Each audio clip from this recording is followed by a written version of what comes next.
Hello guys, இன்னைக்கு day to day லைஃப்ல நம்ம என்னென்ன பார்க்க போறோம்னு இந்த வீடியோல பார்த்துக்கலாம். அவன் செய்ததை நினைத்து உனக்கு வெட்கமா இல்லையா? ஒரு பர்சன் வந்து ஏதோ தப்பு பண்ணிட்டாங்க, இல்ல ஏதோ கெட்டது பண்ணிட்டாங்க அப்படின்னா நம்ம கேட்போம் இல்லையா? அவ செஞ்சதை நினைச்சு உனக்கு அசிங்கமா இல்லை, வெட்கமா இல்லை அப்படின்னு கேட்கறத, are not you ashamed of what he did, are not you ashamed of what he டிட்னு சொல்லலாம். நான் சந்தோஷமாக இருக்கிறேன். எப்படி சொல்வோம்? நீ எப்படி இருக்க அப்படின்னு கேட்கும்போது, எனக்கு என்ன, நான் சந்தோஷமா இருக்கேன், நல்லா இருக்கேன் அப்படின்னு சொல்றத I am happy. I am happy.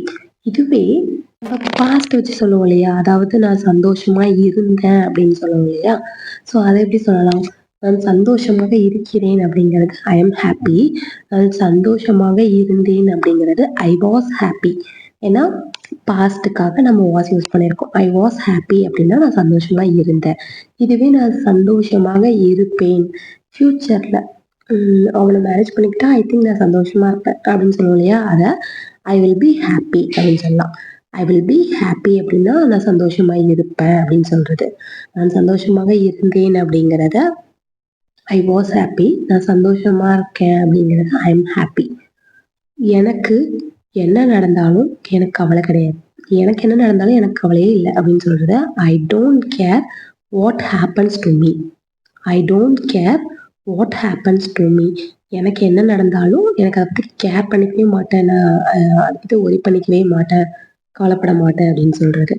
அவன் என் பேச்சை கேட்பதில்லை. நான் என்னத்தை அட்வைஸ் பண்ணட்டும், நான் சொன்னா அவன் கேட்பானா? அவளாம் என் பேச்சை கேட்கறதே இல்லை அப்படின்னு சொல்லுவாங்க இல்லையா? ஸோ இது எப்படி சொல்லலாம்? அவன் என் பேச்சை கேட்பதில்லை. ஸோ இதில் அவன் இருக்கனால he never listens to me. He never listens to Meena நம்ம பேசுறதை கண்டுக்கிறதே இல்லை, காதலே வாங்கிக்கிறது இல்லை, இந்த மாதிரி சொல்றத he never listens to me அப்படின்னு சொல்லலாம். நெக்ஸ்ட்டு, இந்த மாதிரி குட்டி குட்டி சென்டென்சஸை நீங்கள் இங்கிலீஷில் பேச கற்றுக்கிட்டீங்க அப்படின்னா டே டு டே லைஃப்பில் பேசும்போது அது ஃப்ளூவெண்ட்டாக வந்துடும். நேற்று இரவு நான் மிகவும் தாமதமாக தூங்கினேன். நேற்று நைட் நான் ரொம்ப லேட்டாக தூங்கினேன் அப்படின்னு சொல்லுவோம் இல்லையா? அதை last night I slept very late. Last நைட்னா நேற்று போன நைட், அதாவது நைட் முன்னாடி நைட்டுன்னு சொல்லுவாங்க இல்லையா? அதுதான் last night I slept very late. எனக்கு பணம் ஒரு பொருட்டல்ல. என்ன சும்மா பணம்ட்டே இருக்கீங்க, எனக்கு பணம்லாம் ஒரு பெரிய விஷயமே இல்லை அப்படின்னு சொல்லுவாங்க. இல்லை நான் பணத்தெல்லாம் பெருசாக எடுத்துக்க மாட்டேன், இந்த மாதிரி சொல்றத money is no object. Money is no object அப்படின்னா அதை பற்றி அது ஒரு பொருட்டே இல்லை, அது ஒரு பொருட்டாவே எடுத்துக்கல, இந்த மாதிரி சொல்றது. என்னால் சிரிப்பை தாங்க முடியல.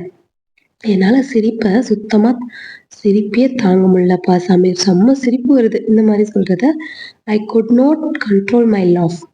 I could not control my laugh அப்படின்னா என்னால் சிரிப்பு தாங்க முடியல இப்படி சொல்லுவோம் இல்லையா? அதை தான் வந்து I could not control my laugh அப்படின்னு சொல்றது. அதுக்கு இன்னைக்கு நம்ம பேசின சென்டென்சஸ் எல்லாமே டே டு டேல யூஸ் பண்ணுறதுக்கு ரொம்ப ஹெல்ப்ஃபுல்லாக இருக்கும்னு நினைக்கிறேன். Stay tune for next video. மறக்காமல் சேனலை சப்ஸ்கிரைப் பண்ணி பக்கத்தில் இருக்க பெல் ஐக்கான் கிளிக் பண்ணி வச்சுக்கோங்க. அப்போ தான் நான் போடுற வீடியோஸ் எல்லாம் உங்களுக்கு இன்ஸ்டன்ட் நோட்டிஃபிகேஷனாக வரும். நீங்கள் மேலும் மேலும் புது புது வீடியோஸ் பார்த்து உங்கள் இங்கிலீஷ் நாலேஜை டெவலப் பண்ணிக்கலாம். டாடா பாய், ஸ்டே டியூன்.